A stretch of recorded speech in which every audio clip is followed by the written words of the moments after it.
Wow! ఎంత బాగుంది తూరిగబ్బ. చక్కగా ఉంది చూడండి.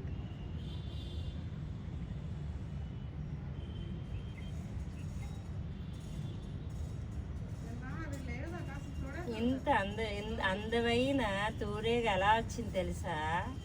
గొంగల పురుగు నుంచి వచ్చింది కదా. అయ్యో ఎగిరిపోయి కానీ